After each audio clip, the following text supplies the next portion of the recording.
দেশের ব্যাংকিং খাতে ভয়াবহ আকার নিয়েছে আদায় অযোগ্য মন্দ ঋণ। বিশ্লেষকরা বলছেন, ক্ষতিজনিত ঋণ এখন ব্যাংকিং খাতের ক্যান্সার। আর দক্ষিণ এশিয়ায় এমন উদ্বেগজনক চিত্র আর কোনো দেশে নেই। বাংলাদেশ ব্যাংকের হিসাব বলছে, ভল্টে ফিরবে না এমন মন্দ ঋণের পরিমাণ এখন 5.5 লাখ কোটি টাকা। অর্থাৎ প্রতি 100 টাকা খেলাপি 92 টাকা আদায় হবে কিনা তা নিয়ে দেখা দিয়েছে সে শঙ্কা। সাইদার মানের রিপোর্টে বিস্তারিত।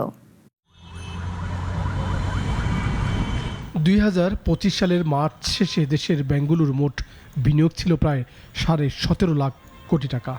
বছর ব্যবধানে এটি প্রায় 60,000 কোটি টাকা বেড়েছে। যদিও নানা অস্থিরতায় বেসরকারি খাতে ঋণ প্রবাহ এখন শ্লথ। বাংলাদেশ ব্যাংকের হিসাব মতে দেশে এখন খেলাপি ঋণ প্রায় 6 লাখ কোটি টাকা, অর্থাৎ মোট ঋণের 1/3 খেলাপি।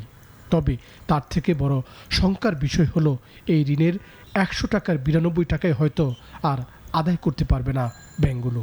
কারণ টাকার অঙ্কে যার পরিমাণ 5.5 লাখ কোটি। এমন নাজুক চিত্র দক্ষিণ এশিয়ায় কেবল বাংলাদেশে। এই সমস্যাটা এত রেজিলিয়েন্ট কেন?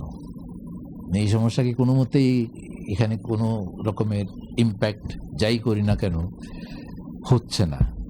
তাহলে আমরা যা যেই পথে হেঁটেছি এই সমস্যাকে অ্যাড্রেস করার জন্য, নিশ্চয়ই সেখানে কোনো গলদ আছে, ওগুলো কাজ করেনি।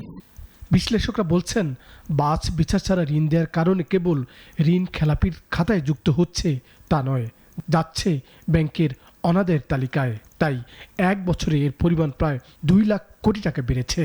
পুরো চিত্রকে ব্যাংকিং খাতের ক্যান্সার হিসেবে চিহ্নিত করেছেন বিশ্ব ব্যাংকের এই সাবেক মুখ্য অর্থনীতিবিদ। এবং আমরা তো হেঁটেছি একটা উদার পথে, যেটা যুক্তি ছিল যে যারা খেলাপি হয়েছেন তাদের যদি আবার নতুন করে একটা সুযোগ দেয়া হয়, তারা তাদের ব্যবসাকে ঠিকঠাক করে পুরনো ঋণ ফেরত দেবেন এবং নতুন ঋণ নিতে পারবেন। সেই জন্য বারবার পুনঃতফসিলীকরণ করা হয়েছে।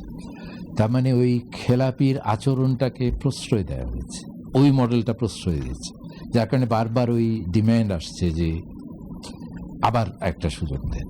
ব্যাংকাররা বলছেন, এসব ঋণের বিপরীতে ঠিকঠাক জামানত নেয়নি অনেক ব্যাংক।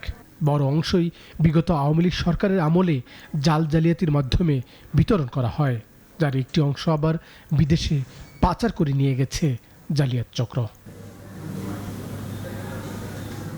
সাইদ আরমান, নাগরিক, ঢাকা।